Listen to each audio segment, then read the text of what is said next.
So we're going to talk about the trilemma of the inside knee pull grip. So obviously it's a version of grip that's going to lead to three different options of what we could do. Built within those three different options will be takedowns, leg entries, and the opportunity to invert to obviously sweeping positions. Within those categories, there'll be variation of which options you can choose to take. But broadly, three clear options: takedowns, entries to the legs, and inversions, basically into reverse De La Riva. So let's talk about what the inside knee pull is.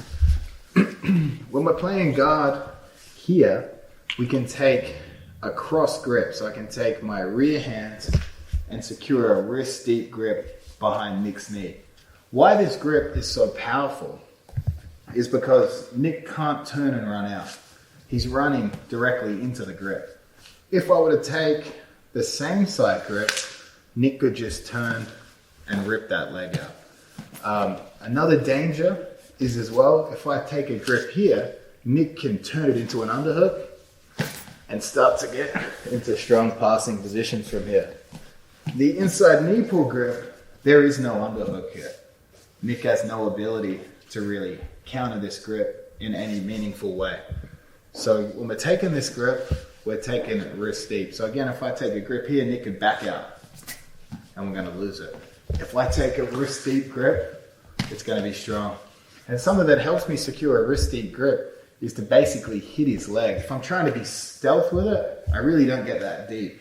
But if I club the leg, we get a strong grip. And what happens as well is if we club the leg, we often bend it and we can get some forward momentum, or we keep that bend in the leg.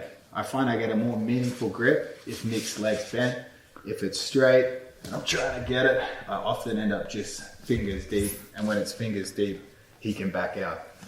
So we still want to create opportunity here. So I still want to be fighting Nick's grips here. When Nick pulls that grip out, we get our inside knee pull here. So this is the foundation of the grip here. What we can do from here is I'll briefly demonstrate three options, and then we're going to go into detail about each option. When Nick tries to back out and he can't, he actually pulls me up and I can transition into a regular single leg from here. What we can also do, something Ryan Hall made famous against BJ Penn, is we can turn this into an inversion.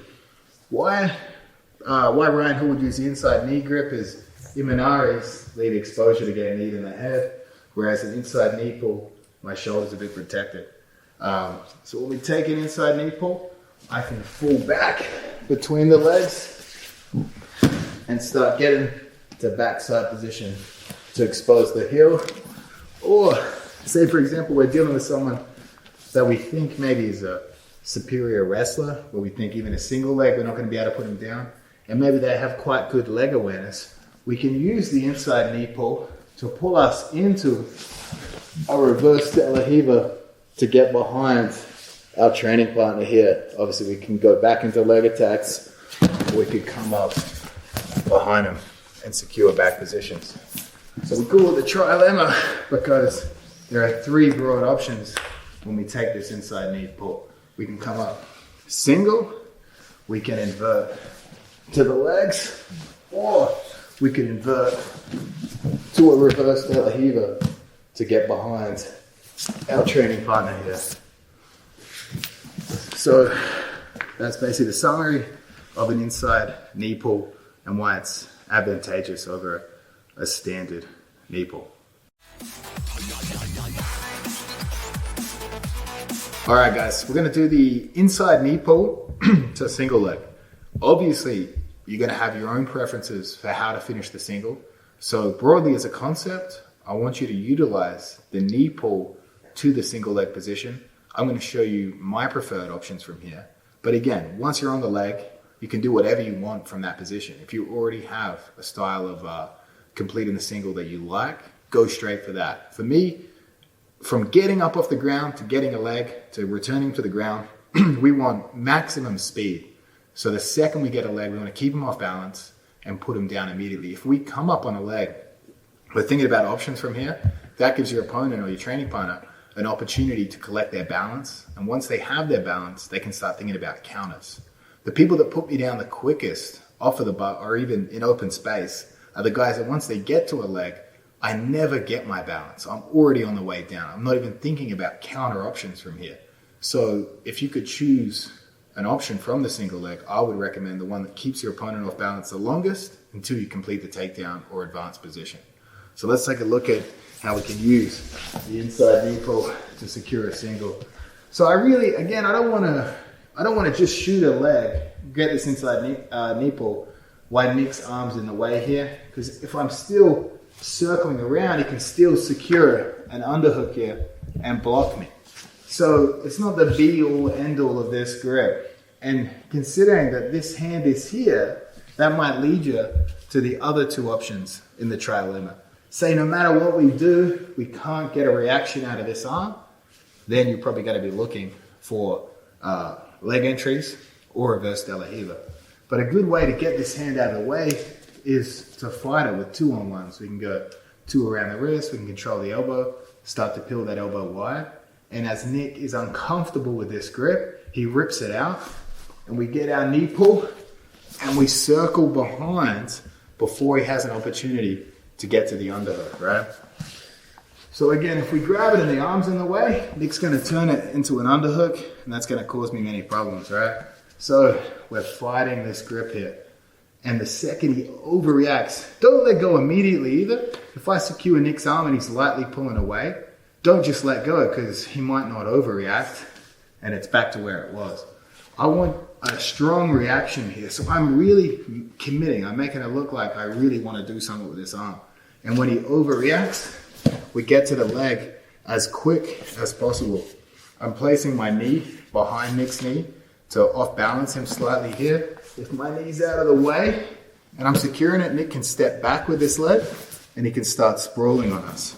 So by placing my knee behind Nick's knee here, it keeps me attached and it makes it hard for Nick to sprawl. I'm not looking at the floor here. That's gonna make it easier for Nick to sprawl. I'll collapse my head, put weight on my head. The second I get to the leg, I'm getting my head upright into his chest. I step up with the outside leg and I immediately off balance him with my head. Again, when we get up, we want him off balance. If I get up and Nick's comfortable, he's probably gonna throw in a whizzer or he might even start thinking about counter attacks. I know Nick has a lot of reversals out of here where he takes me over the head if Nick goes for it. So if you want to reverse me, yes, Imageshi. Nick has a lot of reversals out of here, but for him to hit these reversals, he needs to have his balance. If he's thinking about collecting his balance, he's not thinking about counterattacks or defense. So, again, we're giving a strong reaction here. He rips it out. I step behind the knee. I secure my grips around Nick's leg. I step up and I off balance Nick here. He's collecting his balance the whole time. He's not thinking about counterattacks. And the way I off balance him is my head pushing in. So we can start thinking about takedowns here. We can think about running the pipe. One of the simplest ways I like to run the pipe is to get my shoulder on top of Nick's hip here. If my shoulder's off of his hip and I run the pipe, he's got good balance. If I use my shoulder to run the pipe, we can hit that hip to the floor immediately. So if I have the other leg, pay attention to my right shoulder. If I'm running the pipe here, Nick keeps his balance. If my shoulder comes on top of the hip and I run the pipe and step back, we get him down immediately. So we've gone from shot to off balance to running the pipe and quickly returning to the mat. If they can collect their balance at the top, like I said, they'll think about counterattacks and they'll think about how to sprawl on you. So one more time. We get a strong reaction out of this arm. Knee behind their ankle, and I'm securing my grips and keeping a good posture here. Good straight back. I'm not leaning down, looking at the floor. And if my leg's out of the way and I do both things wrong, he sprawls on me. And we lose everything. So I get my knee behind, I get good posture, and I come up and I'm off balancing. And we get that shoulder on top of the leg, and we're able to reverse the position. So a basic knee pull single, run the pipe, and use our shoulder to get him to the floor. So we're going to use the inside knee pull to attack the legs. Got to give credit where credit's due. Ryan Hall, BJ Penn, this is where it came from. This is who I stole it from. So let's take a look. So we're going to have the same grip battle here, right? And the beauty of this is, obviously, for the single leg, I want this hand out of the way. So I want Nick to rip it out of the way and I can come up, because again, if this hand's in the way, this kills my single leg hit. So the beauty for the inversion to the legs is, when I secure this grip, if Nick's anticipating a single leg here, this grip doesn't bother me at all, because we're going through the legs. How are we going through the legs? I'm going to throw both legs past Nick here, past his lead leg to the outside of his lead leg. I'm going to fall inside, and as I fall inside, we're transferring from wrist to elbow deep. I'm using my other hand to block his other leg. That allows me to pull myself behind Nick here. Now we want to throw a 50-50 here. This is what Ryan Hall did. He threw a 50-50 hook here, secured a 50-50, and he inverted to the backside. So he obviously had the heel exposure here. Just to clarify and defend BJ Penn to a lot of people, everyone said BJ should backstep. If I'm on my hip here and Nick Ortiz backsteps, he finds the elbow and he could probably escape the heel. If he comes over here, grabs the elbow, clears it.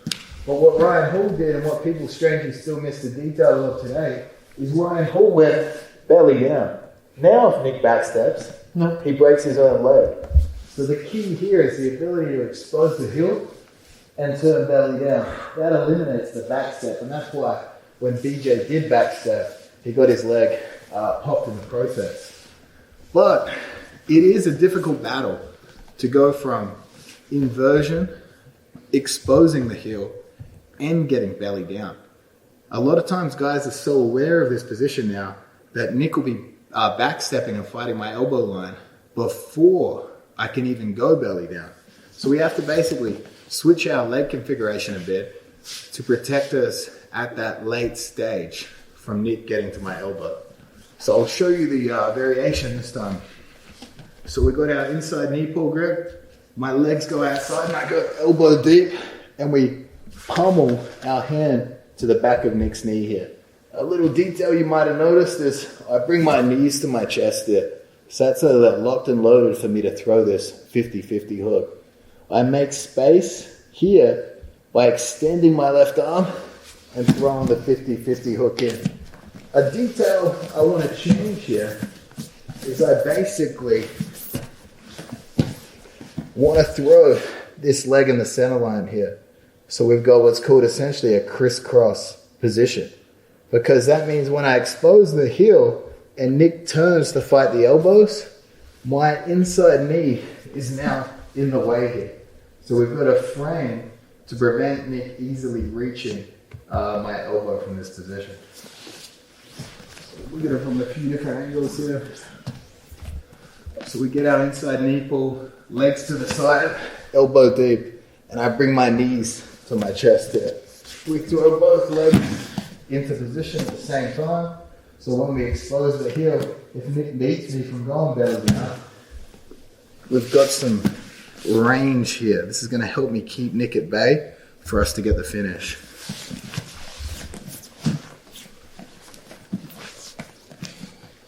Inside knee pull, legs to the side, elbow deep, and knees to chest here. We throw both legs at the same time. Nick falls forward, and we get our exposure.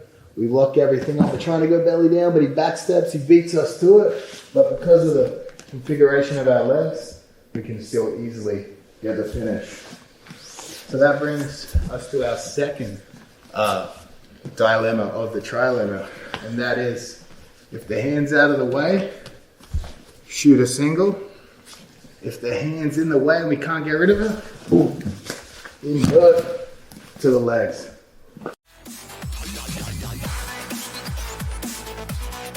All right, guys, so we've covered shooting from an inside knee pull, we've covered inverting to the legs, but we also have a third option, and that is to basically turn it into a reverse De La Riva, but an aggressive reverse De La Riva. I got to again give credit where credit's due. Roberto Jimenez was hitting me with this in training, and he was also, I've seen him use it in competition. I can't reference the exact match, but he's definitely used it in competition. It is a good one. I wouldn't say there's a specific time to do it over inverting to the legs. I would just say it's another option that keeps your game unpredictable. And being unpredictable is one of the best things you can have in jiu-jitsu. Your training partner, when you take a grip, doesn't know where you're going to go next with it. And obviously, the more things he has to worry about, the more things he has to defend, and the more likely he's going to find himself out of position and lead us into one of those attacks. So let's take a look at it. So we've got basically our inside knee pull here. And what I'm going to do is I'm going to slide into a reverse De La Riva. So if Nick tries to straighten his leg here, he pulls me. So when he does that, we can use that to invert and get behind our training partner. So basically, our typical reverse De La Riva hook would be here, and we got a grip on the ankle. Some people prefer on the ankle. I like to grab underneath the heel so they can't press too much weight back, and they're also always leaning forward. You can come through and connect to your shin, or you could even just rest your hands here. But basically the mechanism is we're going to use a pendulum style movement to pull myself behind there. So as I get into the upper back, I can use my secondary hand to start to stretch Nick out, and we can find ourselves getting behind our training partner here. So again, once we're behind our training partner here, again, it's going to depend on what his reaction is for where we're going to head next. Obviously, we come to body locks. We could go back to the legs. But one of the battles from reverse De La Riva is when I enter the position, Nick settles and he posts on my leg here. And now, very tough for me to start inverting, and he can start working his passing game. Obviously, the beauty of this inside knee pull entry is before Nick can even process what's happening, I'm already inverting underneath. So again, we're getting that pullback reaction, and he's pulling me behind him here. So you see immediately I'm going straight for this grip behind the secondary leg and getting my head behind. I would immediately transfer from the knee pull grip to the ankles here. So then if Nick tries to run away, it's very easy for me to start following him here, or even remaining in a good layer of control. Obviously, we've got our simple options where if I can get to the hips, sit Nick down if he stands back up. Obviously, we've got options to engage the legs here. So many options from when we get behind our training partner. So if Nick stands up, we've got our inside knee pull. We're pulling him and we're getting a pullback reaction. I slide in and I get behind that secondary knee. As quickly as I can, I transfer my foot in front of his hip and I'm controlling the ankles here. We can pummel that secondary leg in. Very good control. If Nick tries to run here, he's going to pull us up. Or if Nick settles his balance here, we can secure the hips and kick him out. But I want you to think of it just as a scrambling position. So if I get behind Nick here and we hit this inside knee pull, we can take any number of grips on our opponent's legs here. Typically, a common reaction is Nick drops his far knee and starts to try to turn back into us here. We could go back to the legs, or we could use it to start chasing the back. But I want you to get behind him and attack immediately. So if you look at the scrambling options here, we'll get our inside knee pull. I'm immediately looking to come up, and we're going to start chasing the back. Typically speaking, because they don't really sense that grip leads to a reverse De La Riva, the second we get behind them, they're thinking more along the lines of wrestling and more along the lines of getting away. If I'm settled in a reverse De La Riva, I start to invert behind Nick. Nick starts thinking about all these technical options, dropping, turning to face, clearing the hooks. If I immediately secure it, spin through straight away, he's thinking, I don't know what's happening here, and he's going to try to run. That was the most common response out of a knee pull reverse De La Riva entry. Expect different responses to your standard reverse De La Riva, and expect them running and utilize that to chase down and attack the back. All right, let's talk about how we can set up arm drags against a standing opponent while we're seated. Obviously, it goes into a bit of a hand fighting sequences. And again, if you are making contact with their wrists and they're immediately ripping their arms away, that leads to entries to shots into the legs, right? So even if we don't fully consolidate the arm drag grip, we're still going to have opportunities to shoot from our butt. So if I have Nick here, when we're hitting an arm drag from a seated position against a standing opponent, I want to ensure my lead foot is on the outside, because when we hit the drag, Nick's backwards momentum is basically going to lift us off the ground. And if this leg was inside, it would interfere with our ability to take the back. So we're going to have that foot on the outside. But obviously we're protecting our inside space here. So I don't want to just leave it here, and Nick can potentially step inside here and get to win the inside position, right? So I keep it inside until I start securing my arm drag grips. For the arm drag grip, we're going to take a thumb down, and we're going to take a grip deep behind the armpit here. And the trick so that Nick doesn't pull his arm out is to ensure that his wrist is below or behind his armpit. If his wrist is in front of his armpit here, very easy for him to rip that out. Again, that's not the end of the world, because if he rips it out, we might have entries to the legs, right? So again, we have options in either direction, but if we want to secure the arm drag, thumb down, deep armpit grip, and again, whenever we take a grip, we're always looking to go wrist deep. Fingers slip, the wrist provides another layer of protection. We don't place our foot outside until we secure the grip. So if we're fighting here, the foot's outside. So you see, if Nick's pulling here, as long as that wrist is below the armpit, all he's doing is pulling me up, and we can reach that far hip. So when we're playing here, we're protecting the inside position until we secure our drag grips. So once we secure the drag, foot comes outside, and we're pushing this wrist underneath or behind his armpit. So now when Nick starts to pull, he's actually pulling me off the ground, and I make the quick transition to the hip here. But again, obviously, even if you guys don't get everything perfect, if Nick does rip his arm out, you can come up to the legs. You can find a way to shoot to the legs. So again, the key details, our lead leg is outside, so we have no interference to pursue the back. Thumb down and hand below or behind the armpit here. If we follow those details, when they try to rip their arm out, they're going to pull us up. But again, if you mess it up, he's going to restrict that grip, lift his hands away from his legs, potentially square up his stance, and we can shoot straight to the legs.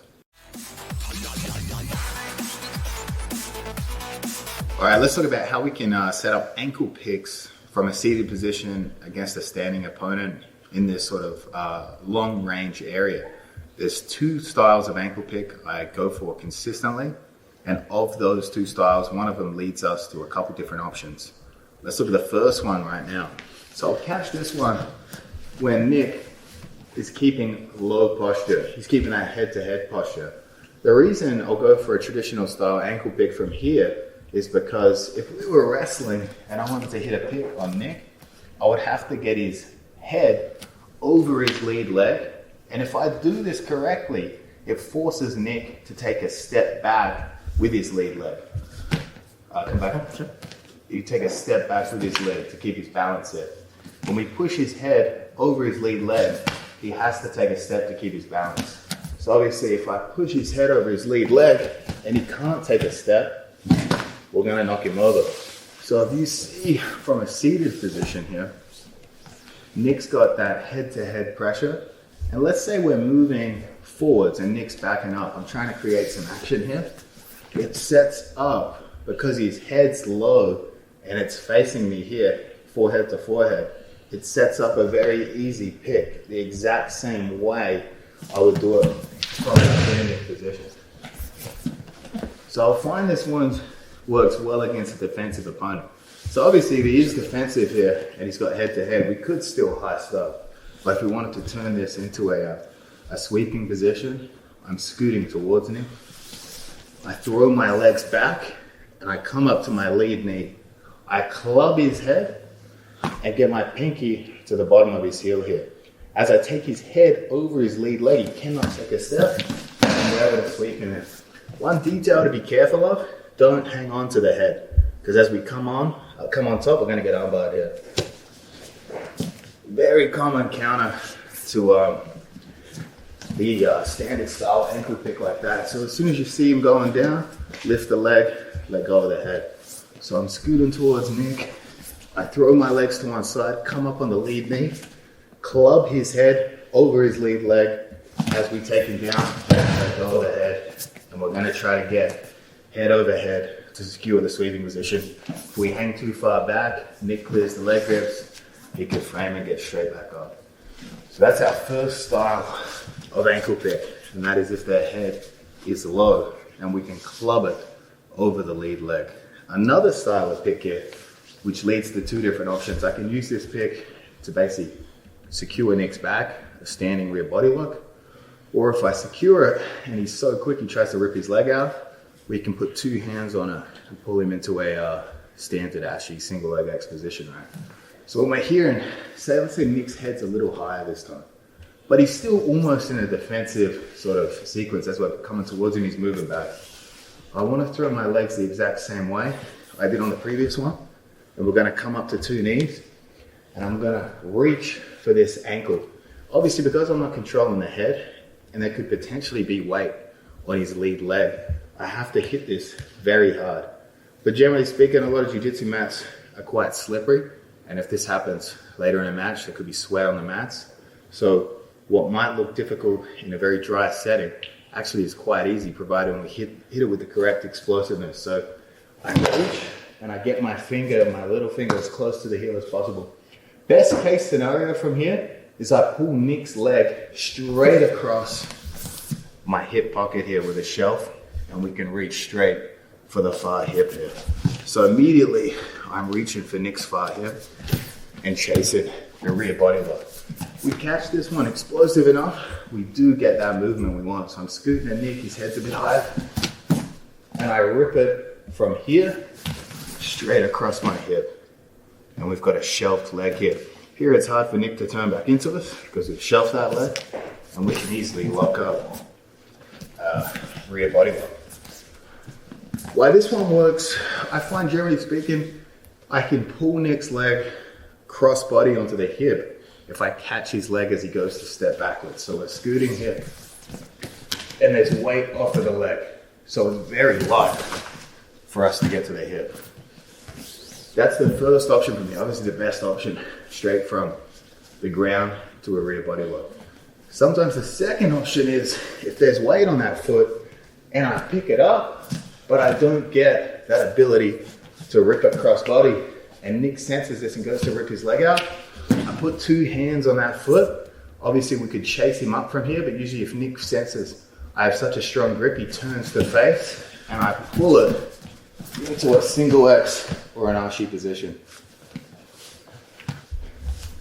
So again, if I catch this ankle and there's too much weight on it, I can't pull it very far. Nick feels this, tries to rip his leg out, get two hands on it. If he keeps trying to pull his leg out, I'll chase him up. But most guys feel they give it one explosive movement, he goes, shit, I'm not gonna get it. He turns back in, hoping to catch me as I come up.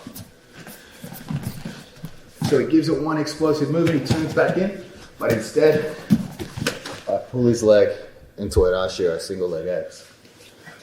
So we've got those three options from here, right? I'm chasing Nick. First option is his head's low. We club him, let go of the head, and hit a pick. Second option, his head's higher. He's backing off. We catch that leg in transition, shelf it, secure a rear body lock. Third option is we don't catch it in the air, but we still get it. He tries to lift his leg out, he turns to face, and we pull that leg into an Ashi. So we've got three solid options for ankle picks in a seated versus standing position.